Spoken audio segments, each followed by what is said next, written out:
Hello, and welcome to the JCC of Metropolitan Detroit online. My name is Leslie Black, and I'm the co-chair of the SAGE Committee. It is my pleasure to welcome you on this Wednesday evening to Jewish Reimaginings of Magic. Today's event is presented by SAGE, Seminars for Adult Jewish Enrichment, and the Jean and Samuel Frankel Center for Judaic Studies at the University of Michigan. To see upcoming events for SAGE or watch events you may have missed, visit our YouTube page, JCC of Metro Detroit.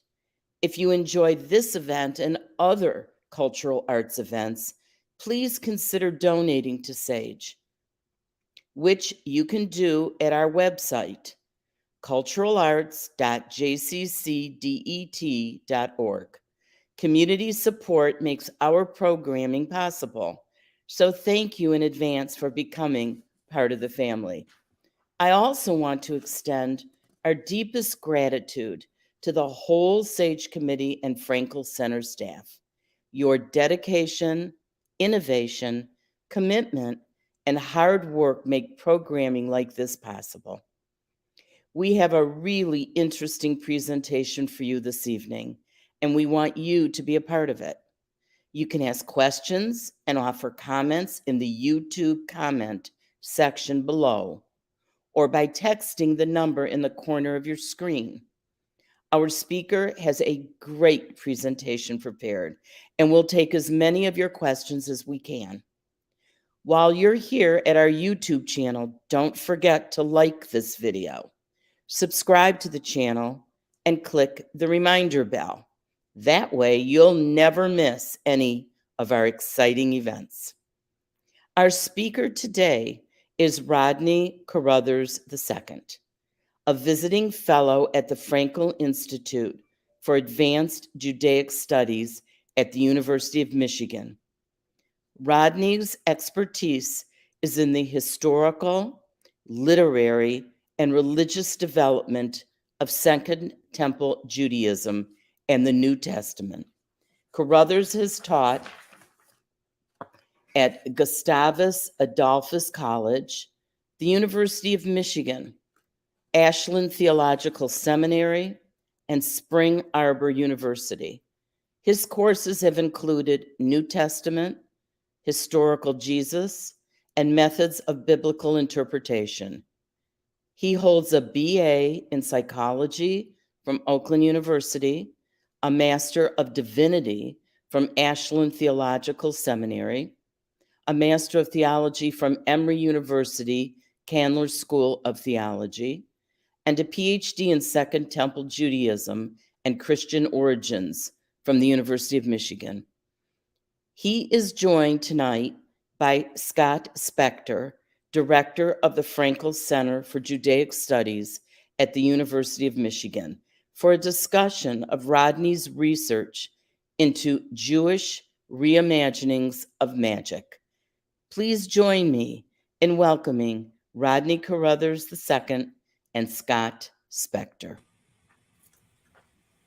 Hi, thank you, Leslie, very much, and thanks to all the people at SAGE and at the Jewish Community Center of Metro Detroit, Lauren Johnson, and also Jamie Loeb, who isn't there now, but who helped set all of this up while she was working there.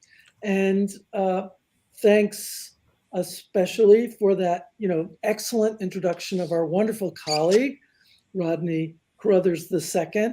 And I wanted to point out that I'm the director of the Frankel Center for Judaic Studies at the University of Michigan. That's the academic department.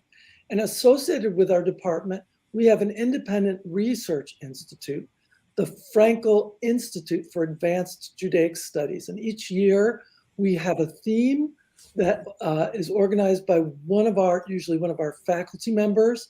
And we have an open call, and scholars from all over the world apply to come and be part of this institute for that theme year. And this year, the theme has been the Second Temple Judaism, the challenge of diversity.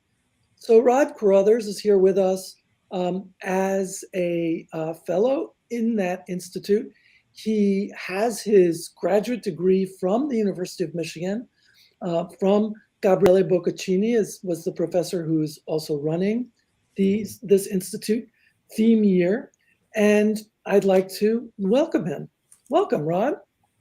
Thank you so much, Scott. And I just want to echo really quickly, thanks to all of the organizers with SAGE and also the Frankel Center for Judaic Studies. It's an absolute delight and privilege to be a part of this tonight. Yeah, these are great events. I look forward to having them again in the JCC, but I appreciate this StreamYard, this presentation as it's been set up, and I know a lot of people are able to watch. I'd like to just say something about how we've set up today's conversation. First, Rod and I will just converse a little bit about himself to introduce you to him. Then he'll give a lecture presentation with a PowerPoint. I'll disappear gratefully. And then I'll come back and we'll have a bit of a conversation, he and I, and then we'll open it up to a general conversation. However, at any point during the presentation, please feel free to place any questions or comments in the comments box. I'll see them. I'll integrate them if it makes sense during our conversation, and if not, we'll turn to them in the question and answer period. So I hope that everyone will get a chance to interact, using these means that are available to us, and in the absence of, the live interaction that will start again at the Jewish Community Center, and we're looking forward to that. So to start out, I just thought, I'd ask you, Rod, this presentation that you're now giving us on magic is different from the work that I know you did on your dissertation that will become a book. And I thought the audience might be interested in knowing something about that first book project, which is in process now, under review. I understand that it has to do with Jewish authors writing in Greek in the Second Temple period. Do you want to tell us something about what that's about? Sure, absolutely. And thank you for that. So yeah, what I'll talk about today is certainly one of my research interests, but what I did as a graduate student at the University of Michigan was work on in the area of ancient education. So what I did with my dissertation work, and I'm very excited to see where this goes in terms of publication, is I was looking at the question of what Jewish authors, and of course I say Second Temple period, but this is also, we could say the Hellenistic and Roman eras.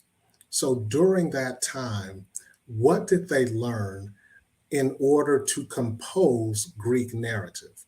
So this is more than just learning how to write the alphabet, or what did they do in order to learn how to technically write, but this is more about composition for narratives like the letter of Aristeas or first or second Maccabees. So the construction and the layout of these texts, what did the authors actually learn in their educational settings, rhetorically, how to set up things like plots or the actual elements in the narratives? What did they learn in order to incorporate that, which forms our text? And this was very interesting to me because it adds another layer of interpretation. So for me, when I'm reading some of these texts, whether it's from First Enoch or again from the letter of Aristeas, I'm reading some of the descriptions and I'm wondering, did the writers themselves believe some of the things that they were writing, especially if it was something miraculous? Mm-hmm. So one way to get to that understanding is to study what they learned. So we do have some very interesting writing handbooks from Theon, from Quintilian, all these other ancient writers, both in Greek and in Latin, that describe the actual writing practices. And I try to match those up with the literature in my research. Philo of Alexandria is another writing that I look at, particularly the life of Moses. So my interest was essentially, what was the writer or the author's experience, and what did they bring to the text? So the period that you're talking about is 5 or 6 centuries before the Common Era, a couple of centuries past the Common Era. Is it that long, or is it really more condensed? Yeah, so depending on the writing, so we could go back to, if we're thinking about the 1st century Common Era, I may go back to maybe the 2nd or 3rd century BCE.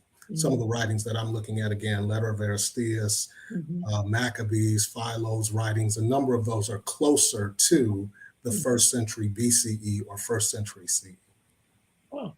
But they're products of the Second Temple period, Hellenistic or Roman eras.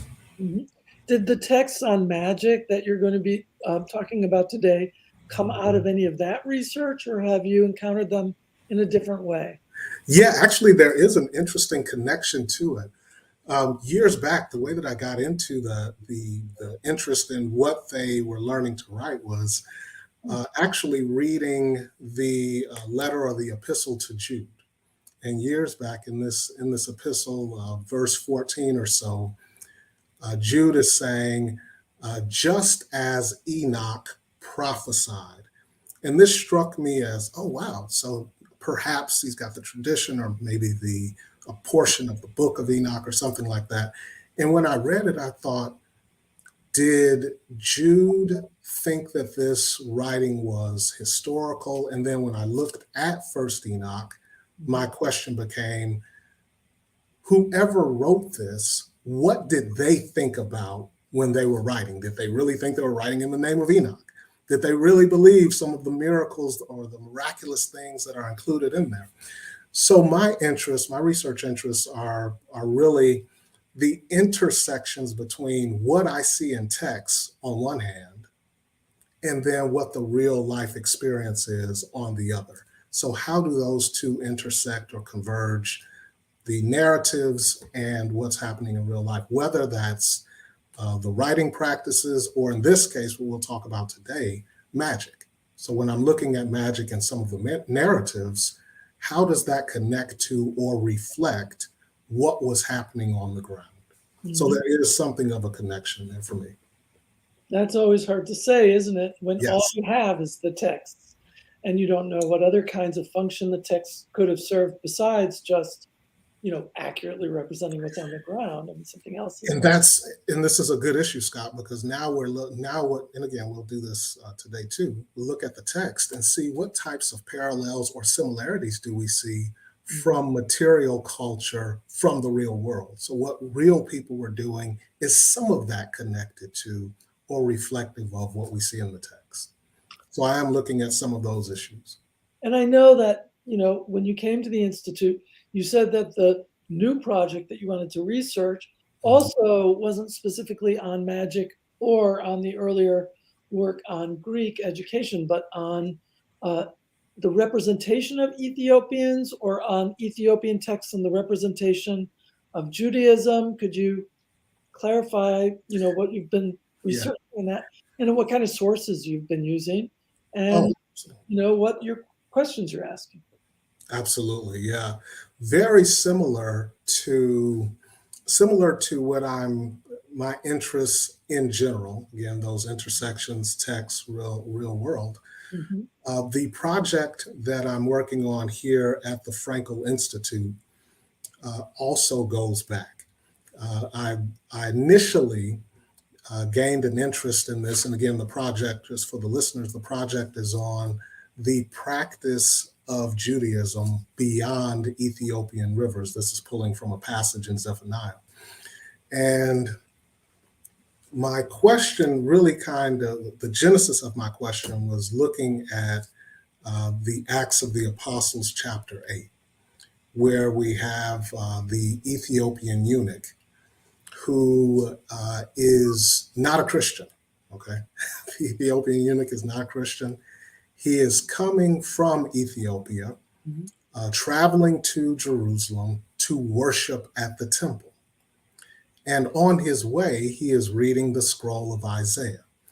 This piqued my interest years back because I wondered, okay, so what was known, or what did this Ethiopian eunuch have to learn perhaps in Ethiopia in order to know something about Judaism, let's say that, or the God of Israel?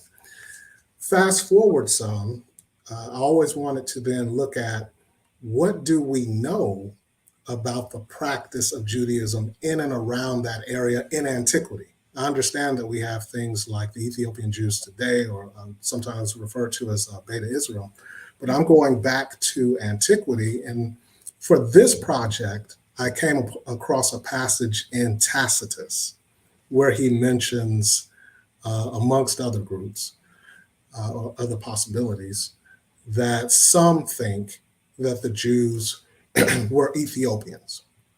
So whether or not Tacitus is right, he's got all kinds of interesting things that he's saying. My question was, what would make some think that? So were there some practices or things that were known connected to Ethiopia that would make some consider them as Jews, or that they know some type of Jewish practice? And of course, I look at, for sources, I look at the Hebrew Bible. I look at classical sources from Herodotus and Diodorus Siculus. I look at some modern sources. There's one relatively new book, From Sinai to Ethiopia, that is really tying modern Ethiopian Jewish practice and trying to tie it back to antiquity.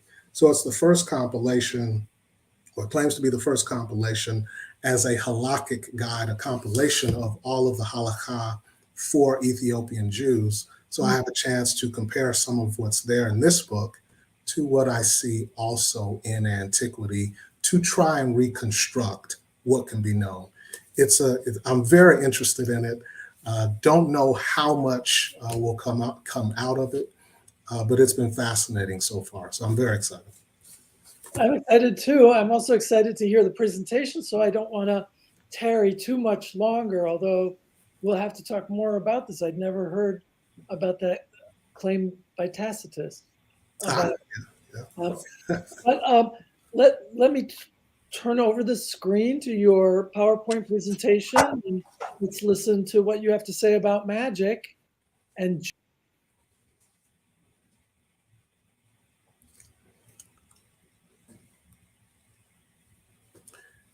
just as a quick check, can everyone still hear me? I can hear you, but I can't see the first page of your presentation yet. How about There that? it is.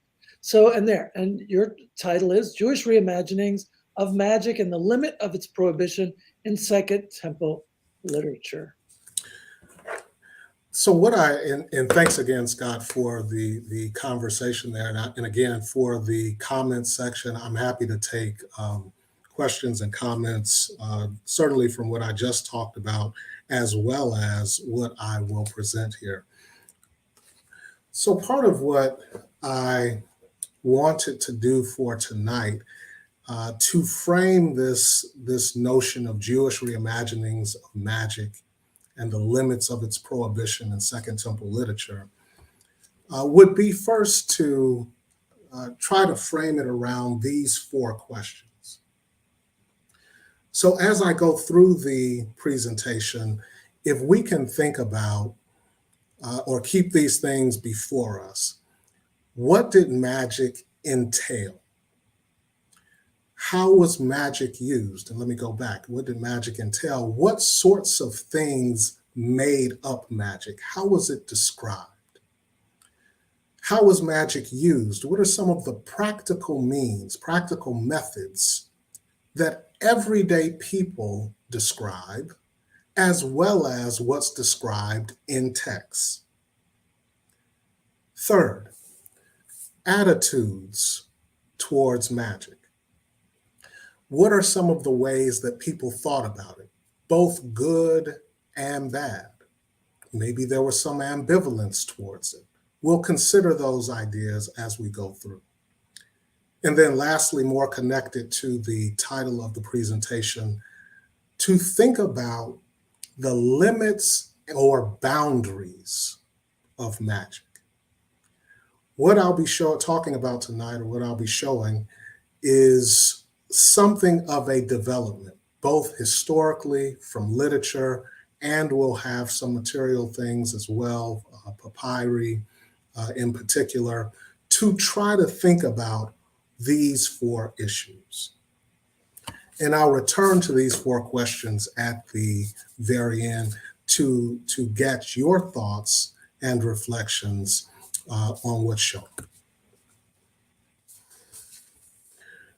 Reading the Tanakh, or the Bible, one comes across a variety of fascinating supernatural occurrences. Miraculous instances such as Moses and Aaron's face-off with Pharaoh's court of Egyptian magicians, for example, turning staffs into serpents and water to blood, or Elijah and Elisha's parting the Jordan River and reviving sons to their mothers, are found throughout biblical narratives. These sorts of instances are generally understood as demonstrations of God's divine power operating through a human vessel, but are not categorized as magic. When modern people think of magic, they typically have images of entertainers who perform tricks, illusions, and physical stunts.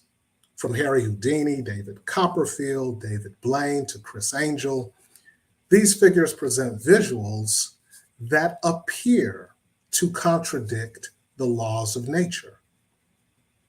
From card tricks, elaborate imprisonments, sawing assistants in half, disappearing and reappearing elsewhere, walking up the sides of buildings, and even levitating, these figures have studied and practiced magical art as deception. We are amazed and entertained, but few actually consider their performances to be authentic supernatural feats. Luxurious entertainment venues such as Planet Hollywood, but not religious buildings, are where they perform. Along with magicians as entertainers, modern magic also has a popular following. Movies and television include depictions of magic in franchises such as The Lord of the Rings, Now You See Me, The Prestige, of course, Harry Potter.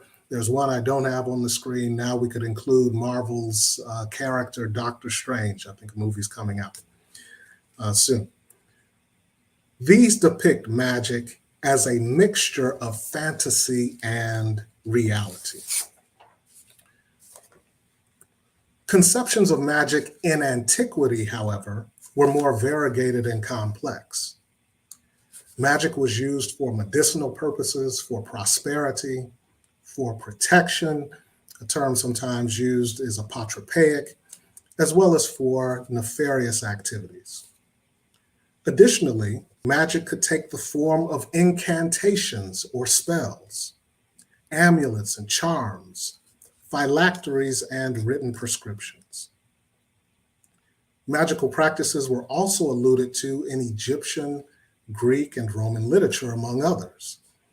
One example we have here on screen, in Homer's Odyssey, for example, Odysseus has to face the sorceress Circe, but is warned of her potions by the Greek messenger god Hermes, who empowers him with herbs to protect him from her magical drugs. So this is supposed to be Odysseus here, and this is Circe. So we have instances of magic in other cultures.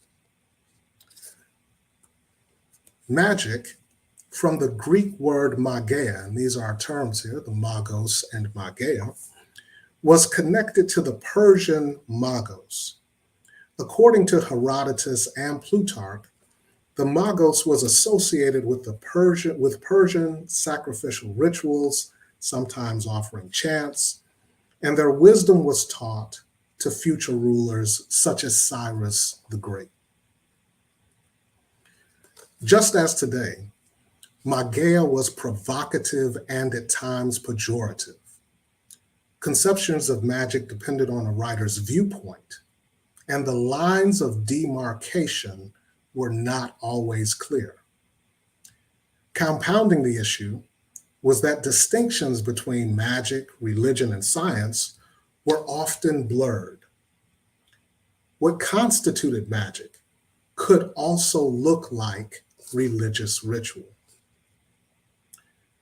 The issue in Antiquity, however, was how to describe practices that were designed to affect or manipulate human conditions, nature, spirits, and protection from harm.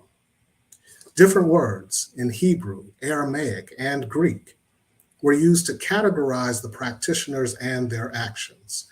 Hence, the variety of terms with some degree of overlap in what they do.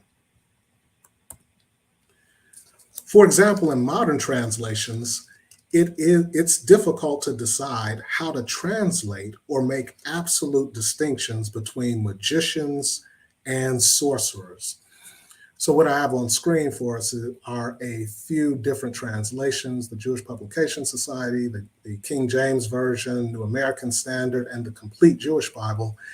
And what you're seeing highlighted are just some of the different ways that they are trying to translate different Hebrew words. And in this case, the example that we have here, the king commanded to all the magicians, Khartom in Hebrew.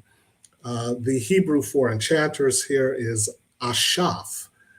In the Septuagint, however, the Greek version of the Hebrew Bible, this is what the LXX is, the Greek here is magos, which we can sometimes translate as magician. So it's interesting that here, magos, and for the Septuagint, we have enchanters, whereas we could easily have magicians here because this is where the word magician comes from magos. So this is an example in Daniel 2:2 where translators show some of the variety of ways that we can translate these terms that have some degree of overlap. I will refer to these as magic today, just as a catch-all, because it's the most common and convenient term for us. So when we think of things like wizardry done by a wizard who's a wise one, or sorcery done by a sorcerer, one who works with lots, from the Latin sor, or enchantments or incantations coming from the Latin incantere, to sing or to chant, or spells, using special words to affect things. All of these are connected to aspects of what was known in antiquity and are associated with what we refer to as magic. When we consider physical items, such as charms, amulets, potions, or phylacteries, they are often imbued with magical properties to make them powerful. The Hebrew Bible has a variety of depictions of the supernatural and actions that could be construed as magical in nature. There are multiple terms, as we have seen, that denote practitioners and their deeds. However, just as words like sorcery, enchantment, and wizardry all denote some use of magic, the lines of demarcation for what they were responsible for are not always clear. Israelite and non-Israelite figures are described as engaging in magical arts. The so-called Witch of Endor is a medium who conjures and consults spirits, perhaps using something like necromancy. Jezebel is known for practicing sorcery, keshef. Nebuchadnezzar, king of Babylon, and as I talk about Nebuchadnezzar, what you see on screen off to the right is an example of a liver, the way that they practice divination, and you see the little markings on it. They're looking at this to try to divine or discern what's going to happen perhaps in the future. So Nebuchadnezzar, king of Babylon, consults teraphim, which are figurines, belomancy, arrow divination, and hepatoscopy, making predictions based on the appearance of an animal's liver.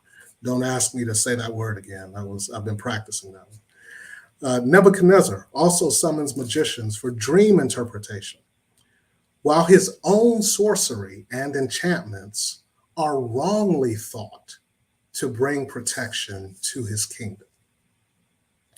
Some Israelite practices from the outside could also be construed as having similarities to magic. The use of divination practices, such as the casting of lots, goral, by Joshua to divide land and Aaron to decide which goat should be sacrificed, is similar to the use of lots by those seeking to throw Jonah off the boat, as well as what is found in Greek and Roman customs for selecting leadership positions. The priestly ephod, along with the Urim and Thummim, also functions as a divination device used to discern God's will.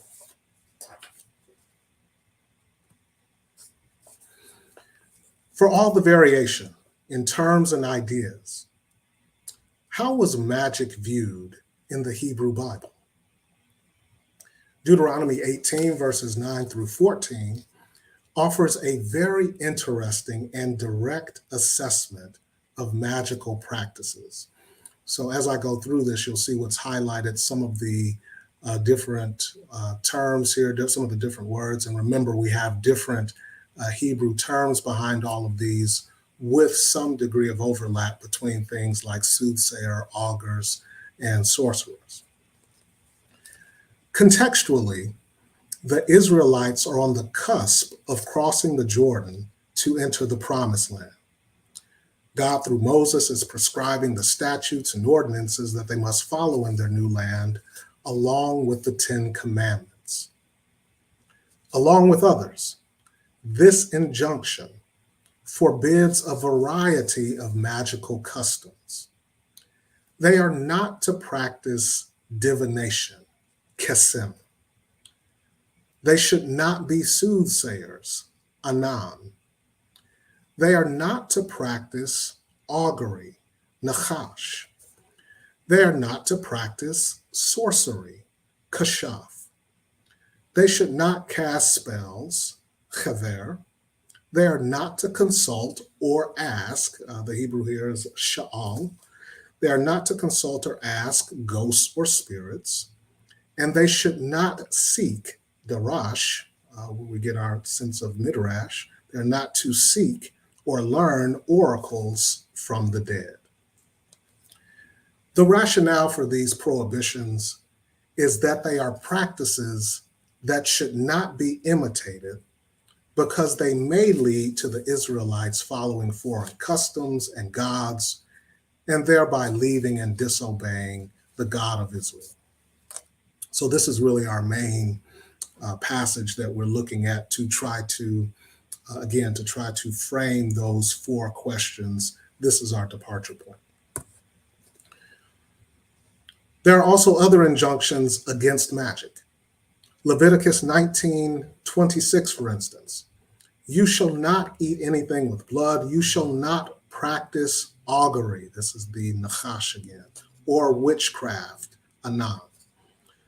Leviticus 20:27, a man or woman who is a medium or a wizard, yedoni, and for a medium, ov, these shall be put to death. They shall be stoned to death. Their blood is upon them. Strong words again for these characters. Exodus 22:18, you shall not permit a female sorcerer to live. The female sorcerer here is a form, or the feminine form of kashaf. Despite the prohibitions given in these passages, later texts, and some before, still depict some Jews as continuing to practice various forms of forbidden customs. Some are portrayed as deliberately going against injunctions, while others perform rites that look similar to forbidden practices, but are apparently accepted, that is, not considered forbidden magic. Part of the explanation for why Israel was defeated by Assyria, for instance, is that they turned from God's commands, followed foreign customs, including idolatry, and practiced divination, kesem, and augury, nachash. Other passages imply that divination was rampant among some communities. For example, they made in 2 Kings 17:17, they made their sons and their daughters pass through fire. They used divination and augury, and they sold themselves to do evil in the sight of the Lord, provoking him to anger. Again, these are examples that show some in the Israelite community are practicing these things. Ezekiel 12:24, for there shall no longer be any false vision or flattering divination within the house of Israel. Practices that looked similar to magic include the famous exchange between Moses, Aaron, and the Egyptian magicians turning their staffs into snakes, found in Exodus 7. Josephus, which is the bottom text here, expands on the account and tells of how Moses argued that his miraculous display was not a result of learned magic, but was attributed to the power of God. Another example is a passage that alludes to Joseph, before the prohibition in Deuteronomy, of course, possibly using a divination cup. And here it's Nachash. Of course, this is not Joseph off to the side. This is the Oracle of Delphi. But I just wanted to give a visual of how some instruments are used for divination, looking into bowls or plates or cups, and they're trying to read what may be in the contents, whether it's water or oil, to somehow divine the future. Whereas the Hebrew Bible depicts the practice of magic mainly as an offensive custom used by antagonistic or rebellious characters, some later sources, both from texts outside the Hebrew Bible and artifacts, portray protagonists and antagonists as employing magic for their own purposes. Outside of the Hebrew Bible, the practice and knowledge of magic are also mentioned in positive and negative terms. The Book of the Watchers, a part of what we refer to as First Enoch, our first text at the top there, and Jubilees, the one at the bottom, for example, include conceptions of magic. In the Book of Watchers, the sons of God, or the angels from Genesis 6 and 4, are responsible for corrupting women with knowledge of magical practices, including sorcery. In the Greek version, for sorcery, it's pharmakeos. This is where we get our word pharmacology, pharmacone. So a person working with potions and herbs and things of this matter. They also learn enchantments, root cutting, and plants. In the Book of Jubilees, angels are also involved in teaching medicinal magic to Noah, which he compiles in a book for healing and protection from evil spirits. In the Book of the Watchers, magic is viewed as a negative activity because these are angels that have rebelled and come down and gone against the expectations of heaven, if you will, and they're teaching magical things. Whereas in the Book of Jubilees, it's positive and serves as an apotropaic practice. While magical practices were thought to exist, there was a difference in how they were described. Even though they may have similar elements, the main difference was that one, usually the forbidden type, was attributed to magical practices and arts, while similar actions performed by protagonists were attributed to divine power. So one, if you're on the bad side, it's because you learned magical arts and studied and this sort of thing. If you're on the good side, you're a protagonist. What looks like magic is actually empowered by God or the divine. Aside from biblical opinions of magic, other sources, such as Philo of Alexandria and Talmudic rabbis, make comments about the range of permissible magic. So here we're looking at different attitudes about magic, and in this case, what type of magic is permissible or even accepted. Philo, for instance, in the passage that we have on screen from his special laws, Philo, for instance, describes the difference between good and bad magic.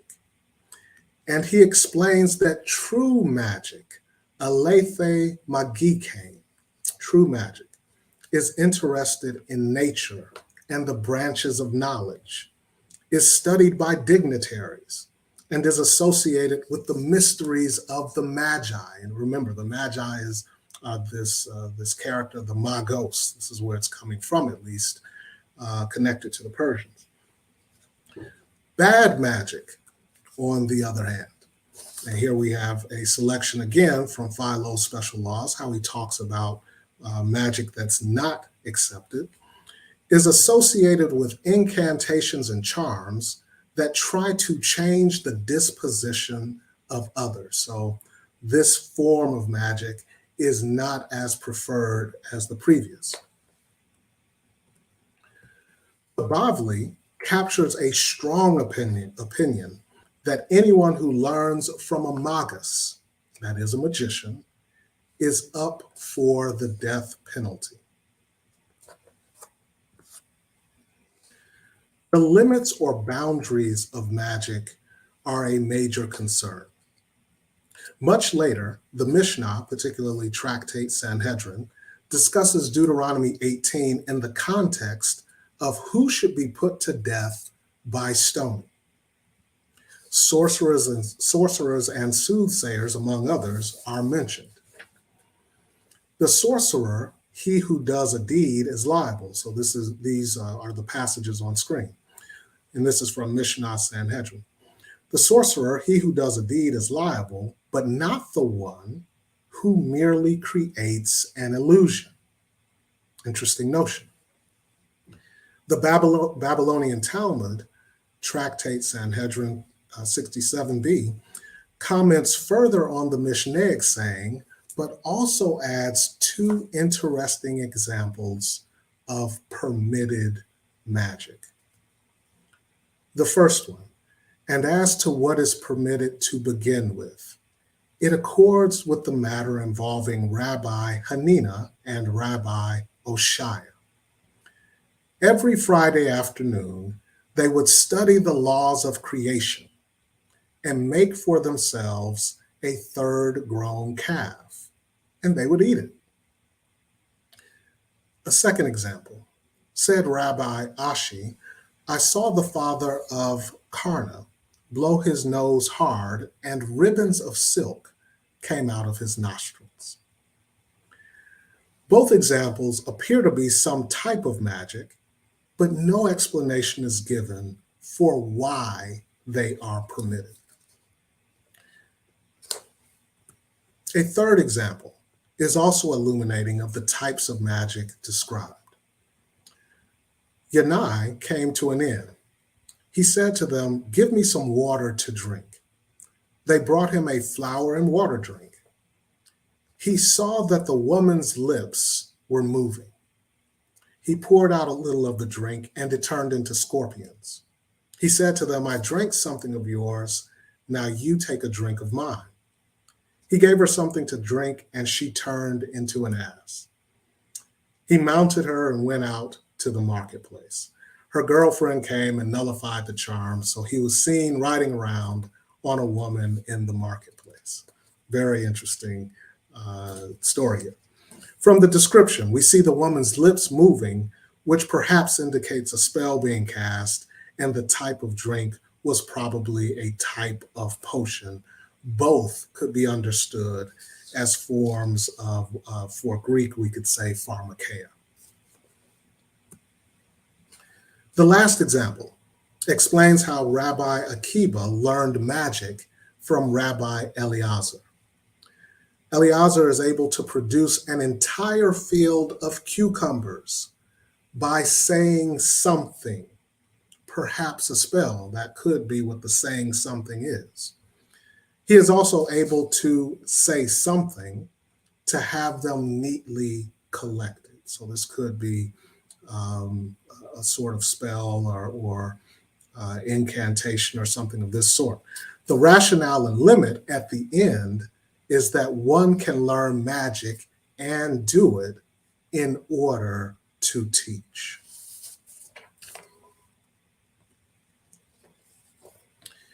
Even with biblical prohibitions and opinions by the learned such as Philo and the rabbis, we still see intersections between literature, the material world, and traditions of magic in everyday life.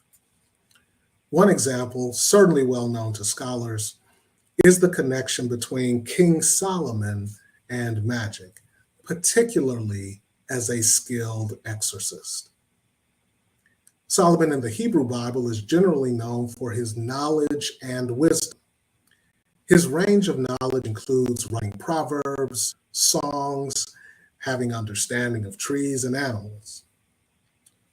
Josephus expands on Solomon's knowledge, explaining how he also had expertise in parables, exorcisms, and composing incantations.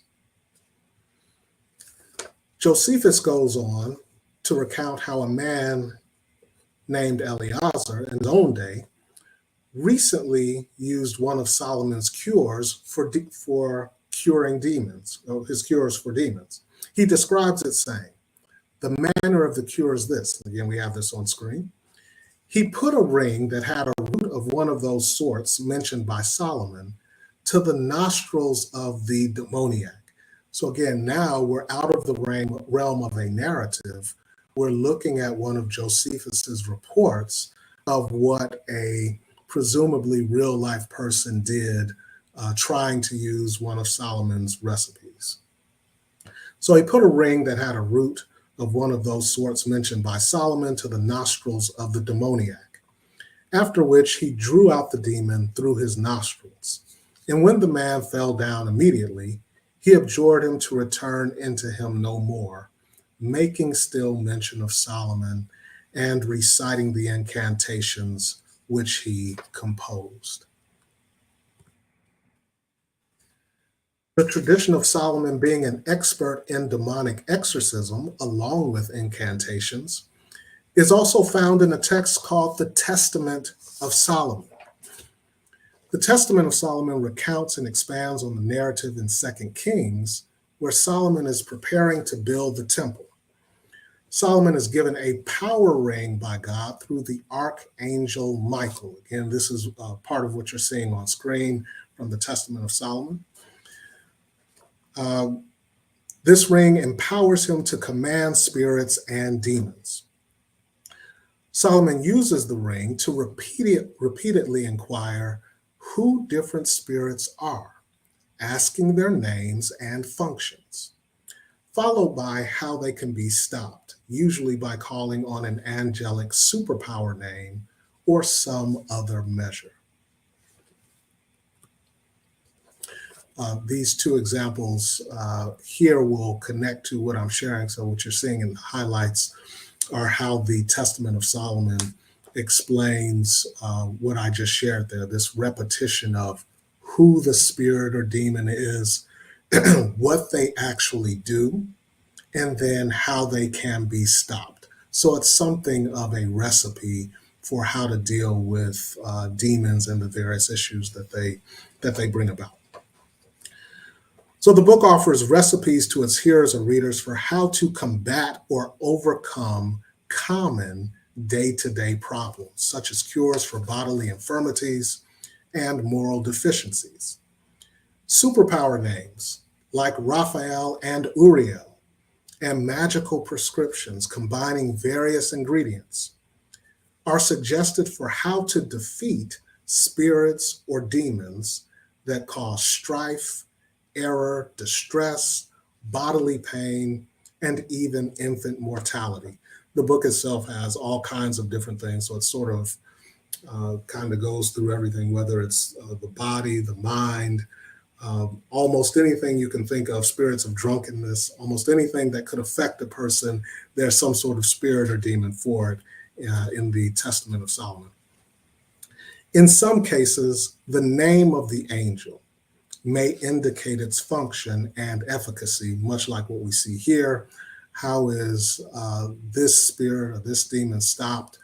We see there by the angel Raphael. Raphael's name essentially means, it's from the Hebrew Rapha, and then of course we have El, so God heals. So perhaps this is the connection with how to stop this particular spirit. You need this angel that's known as God heals. Also notice, hopefully you can see my cursor, also notice that it's not only calling on the superpower name, but you also have a further prescription to write the name of Abazuth on a piece of paper too. So you have these combinations of how to stop these particular spirits. In a later tradition of Solomon,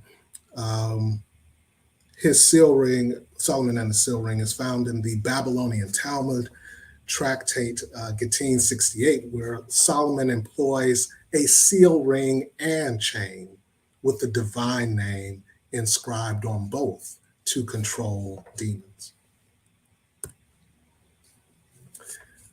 Lastly, magical practices in tradition and literature converge with material artifacts and provides insight into how everyday people in antiquity utilized them for personal use.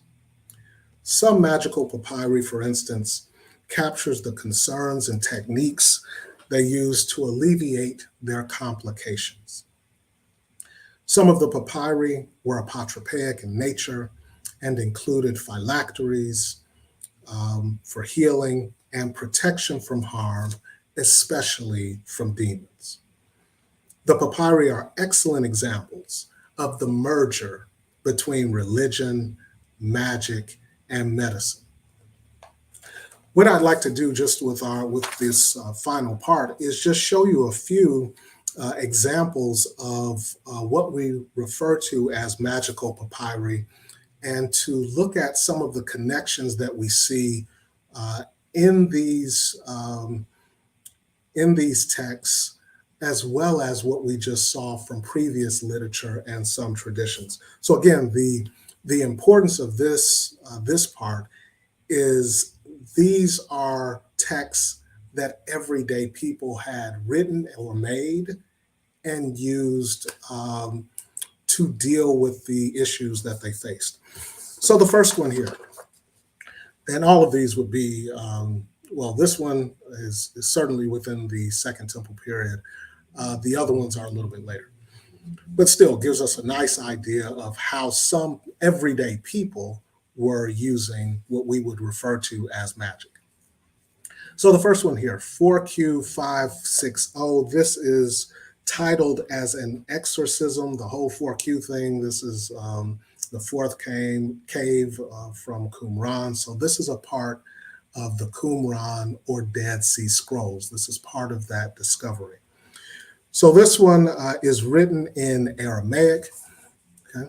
Written on papyrus. There are a number of different fragments and some observations that we see. Of course, I only have one fragment up, but I'll tell you some of the other observations. It contains an incantation formula for exorcising demons. So we have here this type of language. Probably, I adjure you, all who enter into the body.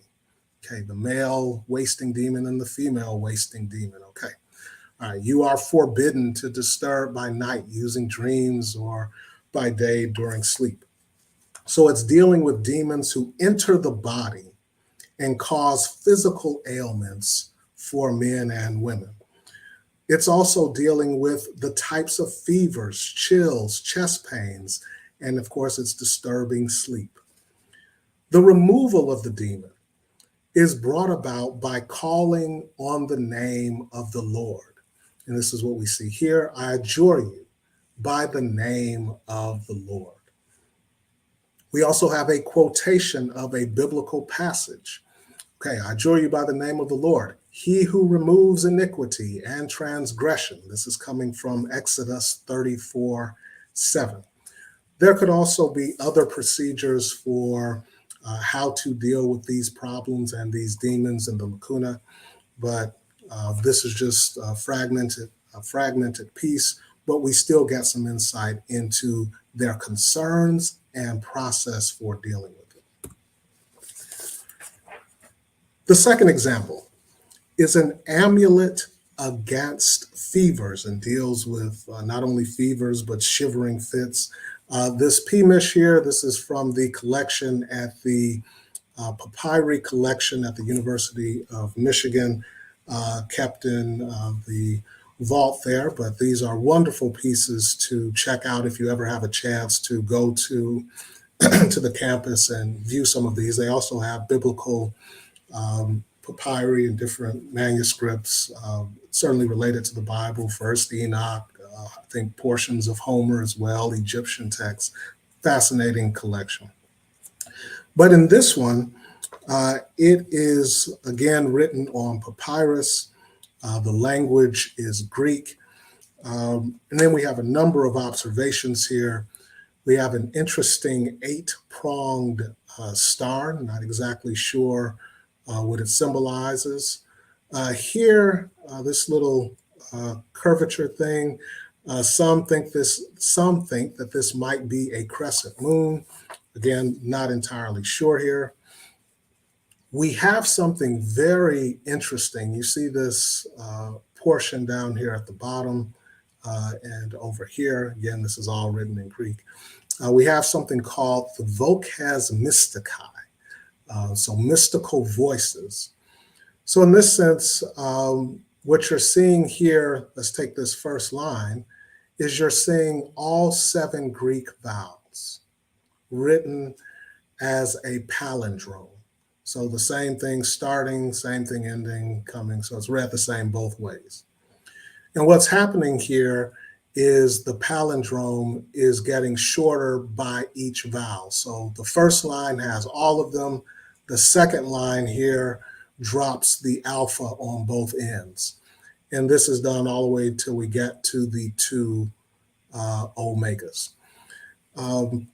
Some are thinking that this could be a way of controlling or diminishing the spirit's power or something to this effect. But this is why, partially why they're called Vocas Mystici, as we don't have a full understanding of how they work. But very interesting feature here in this papyrus.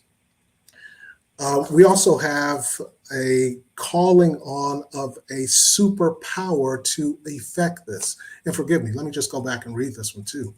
The Lord gods, kurioi theoi, Lord gods, heal Helene, who so-and-so bore from every illness and every onslaught of shivering and fever, ephemeral, quotidian, tertian, quartan.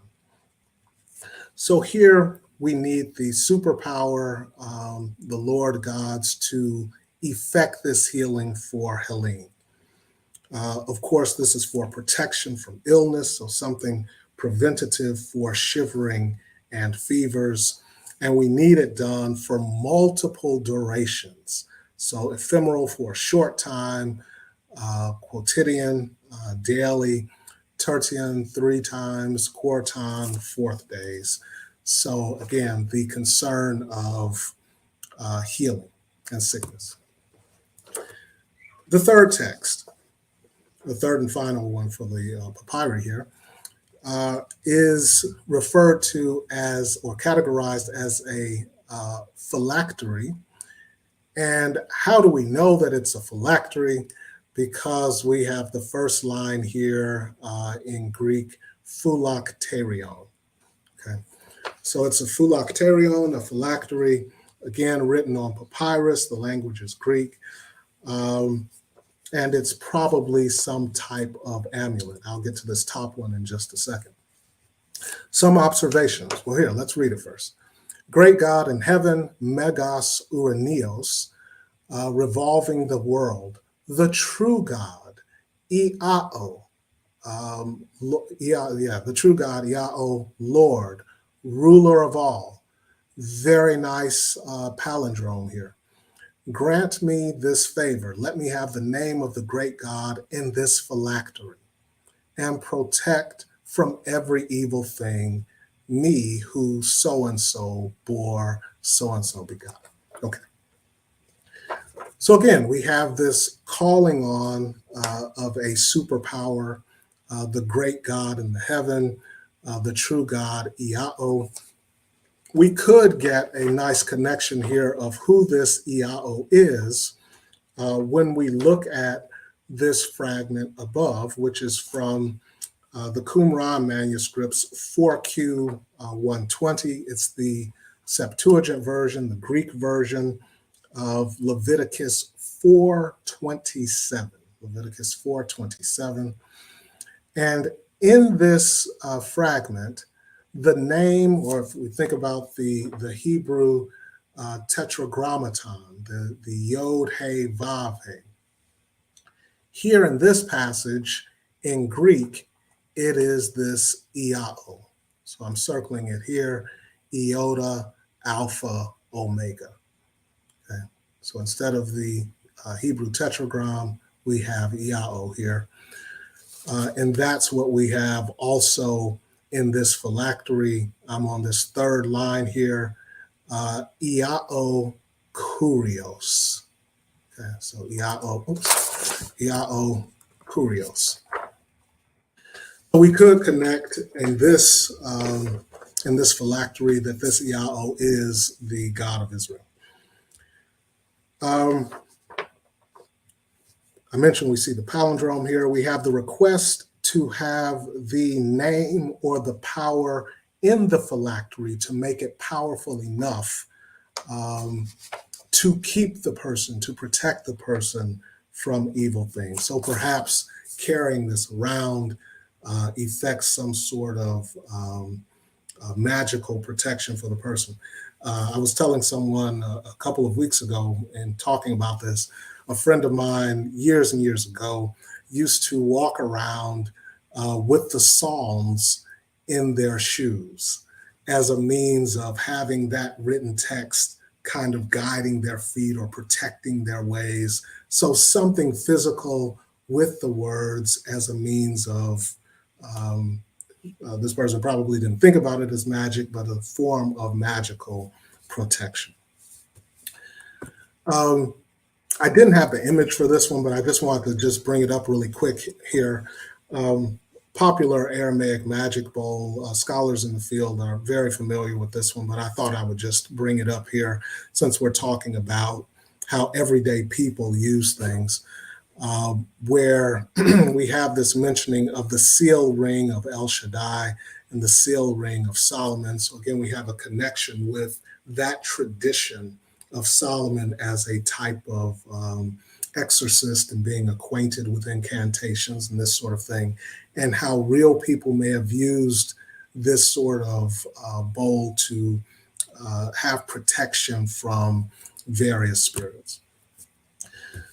With that, I want to circle back to our main questions.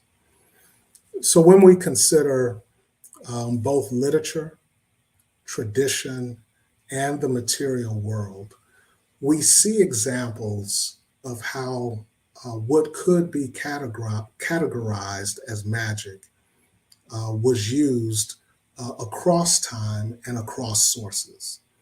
So when we think about some of these questions, what did magic entail? How was magic used? Attitudes towards magic and boundaries of magic. We see what did it entail? All sorts of things, incantations, amulets, even writing. When we think back to the Testament of Solomon, suggesting to write the name of the demon, and it would flee as well. Potions and exorcisms. How is magic used? For the most part, it addressed the needs of people, sometimes apotropaic, to turn away evil things, healing, compulsory acts, protection, even prosperity. The attitudes towards magic, the opinions appear to be mixed, depending on the time frame, who needs it, and who's using it. And the boundaries seem to be fluid and perhaps changed over time as well. As I mentioned, the lines of demarcation between magic, religion, and science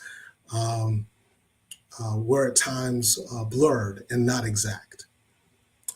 In the interpretation of Deuteronomy 18, the emphasis there seems to be on mimicking outsider practices, but we also saw that some of those same practices can look similar, but in a different context could be accepted. Thank you so much. Let me stop here, and I'm very happy to take questions, your comments. Again, this has been an interest of mine, and I'm very curious as to your take, and I would love for that engagement. Should I stop sharing my screen here? It's all done for you. We've removed the screen. Okay. And now it's just the two of us. So first, yes, just let me lead us in our imaginary but enthusiastic and unanimous applause for others after a wonderful talk that I found completely gripping.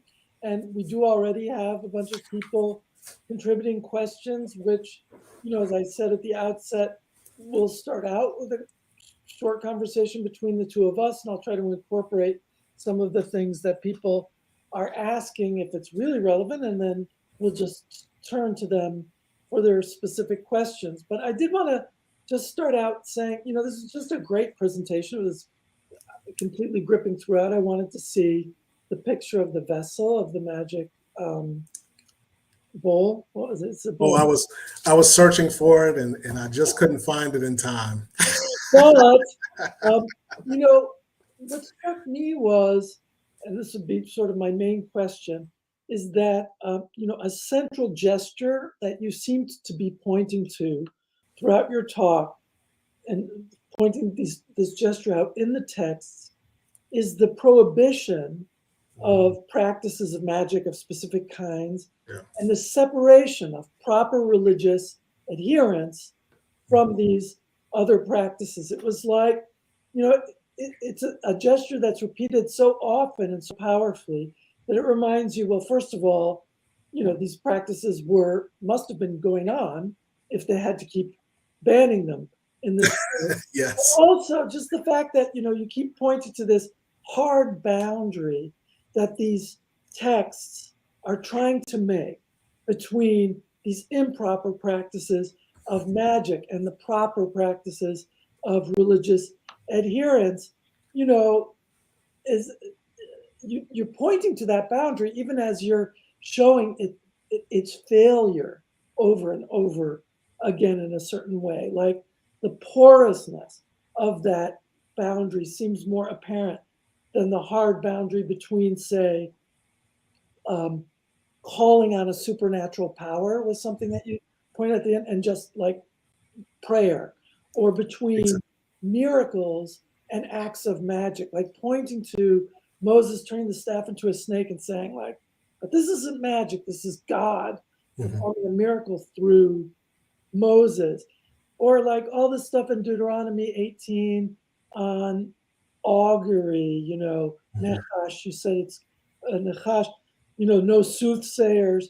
And, everyone knows the stories of Joseph and the, interpreting Pharaoh's dreams. And so they're really pointing to, they're banning these things that are specifically told over and over in all of these stories. So I just wondered, what do you make of that, of what you're showing us, that contrast between this like hard line between, you should be good adherence to religion and, believe in miracles, but not magic. Right, right. Yeah, yeah. It's a fan. Thank you for the question. Yeah, it's very interesting to see, and I think this is where we bring in some of the nuance too. So the nuance of we're looking at texts from different time periods, just for the audience, texts from different time periods, different languages. I had to really kind of emphasize that we've got different languages for these figures too. But that contrast you're talking about, I think some of it has to do with how, let me take it from the text, take it away from the text. I mean, if I'm doing something, it's pretty good, it's accepted, it's safe. But if I look across the room and you're doing something similar and I don't accept it, I can view that differently. Or let's say you're able to do something similar. I'm like, you must be doing it based on a different power or a different teaching. So now it has to be diminished because what I'm doing is clearly what's right. Right? So those ideas probably continually changed over times because now we're talking about people growing up with new ideas. So now they're in a different setting where what Deuteronomy was talking about maybe is not as clear 300-400 years later. Yeah, those practices change. Those practices, whatever the augury was, or whatever magic was considered then, because the interesting thing here is going back to Deuteronomy 18, is it'll give you those titles, but it's not giving you descriptions. Oh, and by the way, the augur does this, or oh, and by the way, the soothsayer does this. Yeah, yeah. So, yeah, I think it's a great issue, the contrast. Yeah, well, it reminds me of the whole problem of monotheism. Like, we want to think here they were living in a world full of a pagan world full of all these idols, and the Jewish message is monotheism, and we don't have a multiplicity of gods. We don't worship idols. But what you really see in the text is a kind of struggle where they're actually, it isn't as hard a line as it appears to be. I mean, is that And I think you hit the nail on the head there. This really ties into what you've done with the Frankel Institute, this notion of diversity within the Second Temple period, that not only ideas about magic, but or what we might consider magic, but the different ways it's interpreted. What we saw with Philo, the way he's thinking of good magic versus bad magic, doesn't fit well with what we see later on with, let's say, the rabbinic texts. So we have diversity in thought that's probably due to the cultural setting. Yeah, because Kate's wondering whether Deuteronomy 18 prohibits the practice of magic as such, or whether it's about certain kinds of practitioners. And, it suggests the practice might be okay, but only if done by the right people. And then she has, she cites the text, no one shall be found among you who practices divination or is a soothsayer. For whoever does these things is abhorrent to the Lord. I mean, there is a separation here too between who's doing it or what kind of person is doing it and what the practice is. Yeah. No, this is obvious. Thank you, Kate. This is certainly a good question. The person doing it versus. So in some cases, we have the verbal tense there, where one who does this, or one who's characterized. Sometimes it's a participle form. So one who is characterized by doing this, versus something more technical. The Exodus passage. You shall not allow a female sorceress to live. Now we're getting down to at least a label, a category of a person, and not necessarily just the action that's taken place. But yeah, in Deuteronomy 18, it seems like the emphasis, what I was trying to get to in that last slide, the emphasis being on don't mimic the practices of the other people. But of course, those practices may turn into the titles of the person. There, for the Hebrew Bible, there may not be a specific term for teacher, but you have, or no, let's use the priest. Priest is a perfect one. The Kohen. It's the one characterized by serving. The one who serves is called a server, or the one who priests is called a priest. So in this case, the action may have turned into the title. Yeah, that sounds like, the difference between acts and identities, in Yes. modern parlance. The person who is performing these acts, or is it does it become a kind of person? Also the boundaries that you're talking about between magic, religion, and science, also every time you talked about it, raised the question of what the overlaps were. I mean, you seem to be pointing to the overlaps. Is it, different set of adherents, or if it's a different set of experts, men of religious knowledge, or rabbis, or priests, or doctors, or, other kinds of medical, or other kind of scientific, or sorcerers, and wizards, and all those other kinds of experts, that you gave us names for. One of Marilyn Schellberg asked a similar question to what we've been pointing to, by asking about like how the incantations sound like prayers to her ears. What's the difference if both appeal to a higher power for assistance? That's the thing about, calling on a supernatural power to do things. How is that different from praying? Marilyn, right? Yes. Marilyn, thank you so much for that question. Yeah, it's an important one. It's a fascinating one. It's one that my students usually, they immediately ask what you just asked. To some degree, there's obviously similarities because you have a human figure who is calling on a superpower, whether it's God or an angel or patron saint or anything like that, to try to effect a change in their life or in their circumstances, or even for someone else. So in that regard, it is the same technically, a prayer versus an incantation. Now, I mentioned it's from the Latin incantare. So this idea of chanting, using words, or maybe singing. So there may be some kind of nuance there, perhaps with maybe a ritual repetition. There may be some type of difference there, but the sense of calling on a superpower, something stronger than oneself, in order to effect something.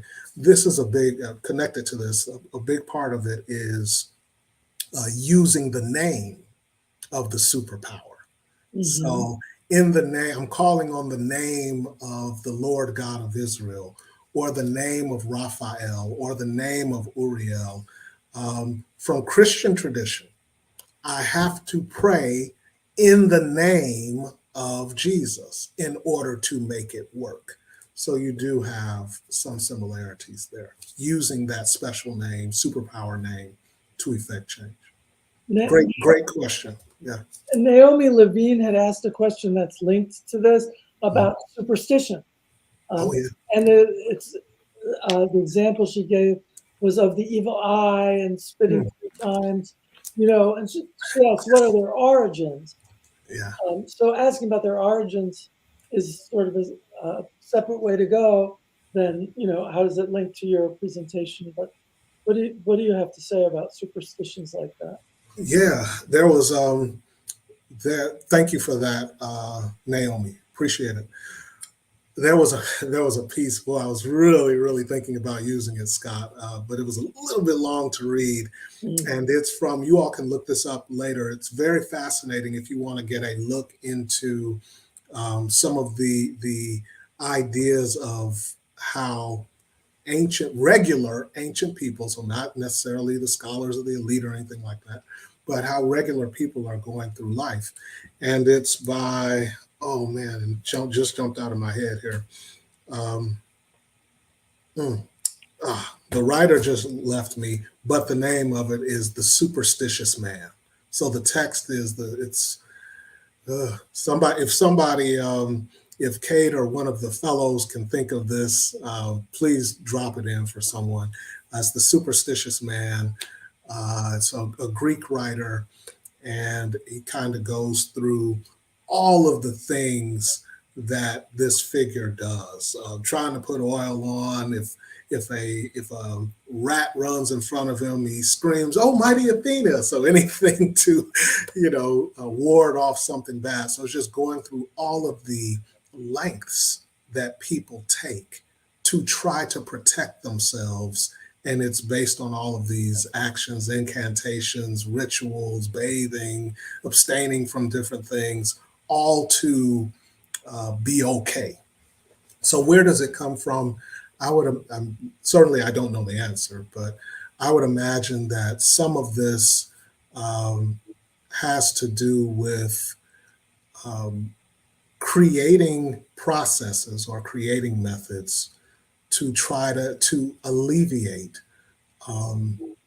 the most common problems that people face, whether sickness, pain, danger, and they turn into rituals, which then may turn into, now I need an expert who can do this ritual, who can write it out and perform it for me. That's a thought, but yeah, it's a great issue, the origins. Taking things in a different direction, Shana Scheinfeld asks, says she's curious to know what role you think gender plays, if any, in the material. Yeah. A change over time. I mean, you mentioned gender in relation to, thou shalt not suffer which to live. Right. Hi, Shana, and thank you for the question. Kate and Shana are fellows with me at the Frankel Institute. It's for everyone, so it's been a pleasure with them. Yeah, the passage with the female sorceress, the Kashaf. You do have instances where it appears that women are often characterized as having this knowledge of magic or magical practices, particularly pharmakeia. For the female sorceress in the Septuagint version, it's she's practicing pharmakeia. So it's some sort of poisoning or something like that, according to the Septuagint.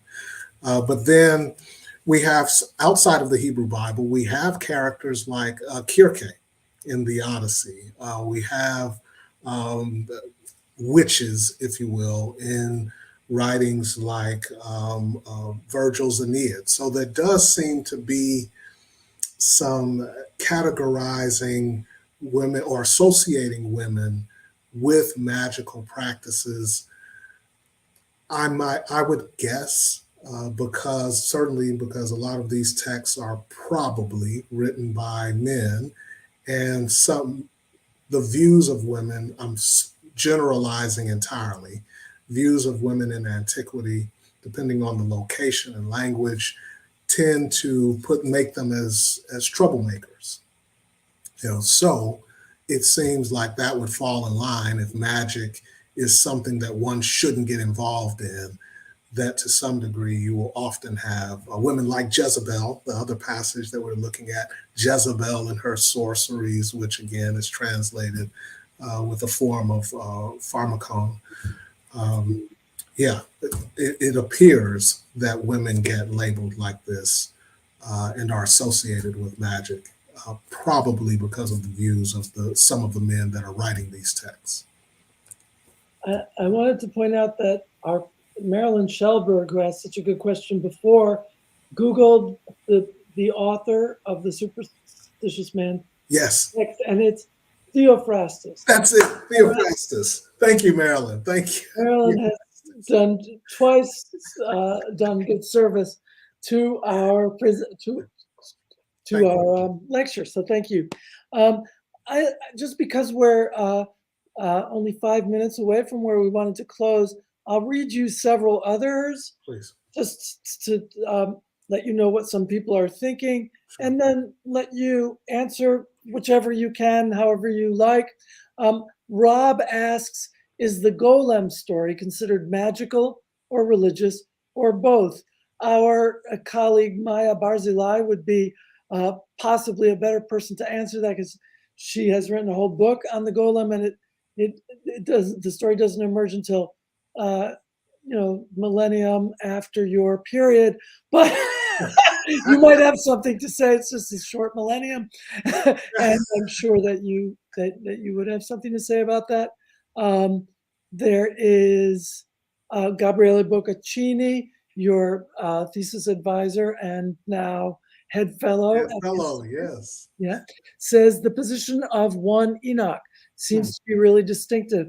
They don't only condemn magic, but they seem to claim that there is not even good magic, as all people are under the power of evil forces, while everybody else seems to admit at least magic is good as a form of divine protection against evil. And he flatters you about giving what a great lecture. And then someone Thank you, Gabriele. whose name is Rot online, and with a picture of a Rottweiler, says, fascinating, excellent presentation. It inspires me. You dig further into the manuscripts. It reminds me of the papyri of the Egyptian Book of the Dead, which also mentions magic in its writings. He's corrected himself, in its manuscripts. So I think I've gotten all the ones that came in. If anyone else has anything else to throw in, and you do it quickly, I will share it with Rod afterwards. But in the meantime, in these few minutes left, I'll just turn the floor to him to answer what he likes and to conclude. Again, let me just say to these last questions, thank you very much. I think there's probably a way, I'll make the offer if anyone wants to correspond more, I'm happy. If you would shoot me an email and I can share my ideas too. I know we're really short on time, but I appreciate everyone's questions. I appreciate my colleagues that are in attendance, friends, family that are supporting as well. Again, thank you, Scott. This has been a great back and forth. It's been a wonderful time. And again, to Sage and all the others that I didn't have a chance to hear your names or answer questions, to those in attendance, I greatly appreciate it. I hope that it was at least intriguing and pushes some further questions. It's been a wonderful night. Yes. Thank you. Thanks also to Jillian Lucio. Jillian, yes, Jillian, thank you so much. Jillian, this doesn't happen without Jillian as well. So thank you for the advertising and marketing, getting everything out. Greatly appreciate it. So thank you. Thank you, Rodney and Scott, for being with us tonight and for such a wonderful, fascinating discussion. And thank you to all of you at home for joining us tonight. We really appreciate it. Our next Sage event is the second in this two-part series with the Jean and Samuel Frankel Center for Jewish Studies at U of M, Recovering Stories of the Maccabean Matriarchs, with Institute Fellow Kelly Koblenz-Botch on Tuesday, April 6th at 7 p.m. Remember to like this video, subscribe to our YouTube channel, and visit our website, culturalarts.jccdet.org, for our full schedule. and ways to get involved. Thanks again. Have a great evening.